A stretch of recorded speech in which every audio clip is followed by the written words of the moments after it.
नमस्कार, समाचार भारत 24 में आपका स्वागत है। मैं हूं आपकी साथ अंकिता। चलिए बढ़ते मुख्य खबर की ओर। सनातन धर्म में 13 दिन तक परिवार में किसी की मृत्यु होने पर 13वीं तक आमतौर पर घर से किसी काम के लिए नहीं निकला जाता है।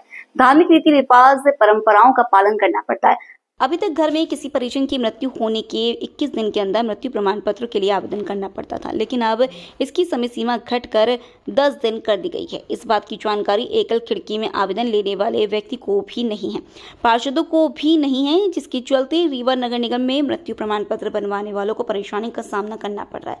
केंद्र सरकार के ऑनलाइन जन्म मृत्यु प्रमाण पत्र वाले पोर्टल में एक नियम बदल गया है। इस बात की जानकारी बहुत कम लोगों को है।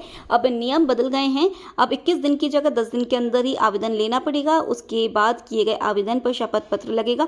अभी तक 21 दिन के अंदर किए गए आवेदन पर शपथ पत्र नहीं लगता था। अब नए नियम के अनुसार 10 दिन के बाद मृत्यु प्रमाण पत्र बनवाने के लिए शपथ पत्र देना पड़ेगा। उसके बाद नगर निगम के द्वारा फॉर्म को सांख्यिकी विभाग भेजा जाएगा। वहां से अनुमति मिलने पर ही मृत्यु प्रमाण पत्र जारी किया जाएगा, जिसके चलते जहां मृत्यु प्रमाण पत्र बनवाने वालों को 1.5 से 2 माह का इंतजार करना पड़ेगा, वहीं इस बात की भी गारंटी नहीं है कि समय सीमा में उसको मृत्यु प्रमाण पत्र मिल पाएगा। भैया, अभी तक योजना और सांख्यिकी विभाग के द्वारा जो जन्म और मृत्यु के सामान्य आवेदनों की समय सीमा थी वो 21 दिन थी। अभी उन्होंने घटा के 10 दिन कर दी।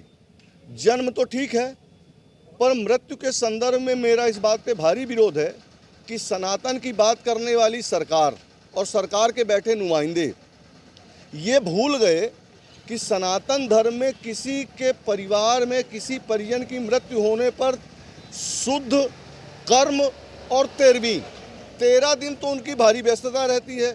अब लोग एक दिन बाद बरखी भी करने लगे तो 15 दिन तो निश्चित रूप से परिजनों के पास किसी भी दूसरे कार्य को करने का समय नहीं रहता है। और आज सामान्य अवस्था में अगर अपन देखने चलें तो लगभग कई ऐसे परिवार हैं जिनके इकलौते पुत्र हैं, और उस इकलौते पुत्र ने अगर अपने पिता को मुखाग्नि दे दी है तो 15 दिन तो घर से भी नहीं निकल सकता है।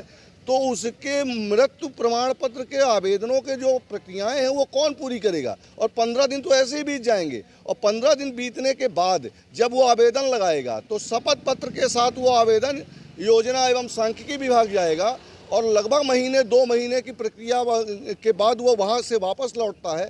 जबकि पहले ये होता था कि सामान्य आवेदन लगने पे 24 घंटे के अंदर नगर निगम से ही मृत्यु प्रमाण पत्र मिल जाता था, और उसके परिजन अपनी ज़रूरतों के हिसाब से मृत्यु प्रमाण पत्र को लगाकर अपनी शासकीय प्रक्रियाओं को पूरा कर लेते थे।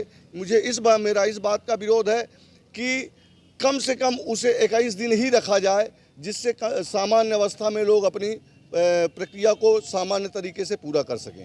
जिस तरह से इन्होंने कहा कि 10 दिन के बाद फिर उसके बाद क्या प्रक्रिया हो जाएगी? क्या जटिल हो जाएगी या फिर कठिन हो जाएगी?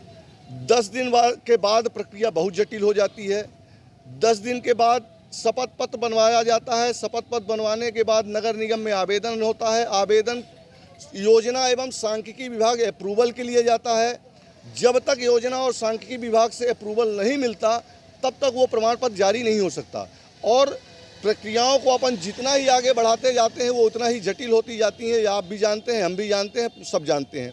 योजना सांख्यिकी विभाग में महीनों वो फॉर्म पड़ा रहता है सिर्फ अप्रूवल होने के लिए, और अप्रूवल के प्रत्याशा में लोग भटकते रहते हैं। नगर निगम में आना जाना और भटकना, सीढ़ी चढ़ना, ये भारी समस्या का कारण बन जाएगा। इसलिए मेरा विरोध है इस बात का। सर, मृत्यु प्रमाण पत्र के लिए पहले 21 दिन का समय था, 10 दिन का समय हो गया। ये जो पोर्टल पर अभी कुछ बदलाव पिछले वीक में हुए हैं, उसमें 21 दिन से 10 दिन का जो है वो समय अवधि रिड्यूस कर दी है मृत्यु प्रमाण पत्र के लिए। आप हमारे चैनल समाचार भारत 24 को लाइक, शेयर और सब्सक्राइब करें। साथ ही ऐसी ताजा तरीन खबरों को देखने के लिए देखते रहें समाचार भारत 24, हर पल हर खबर।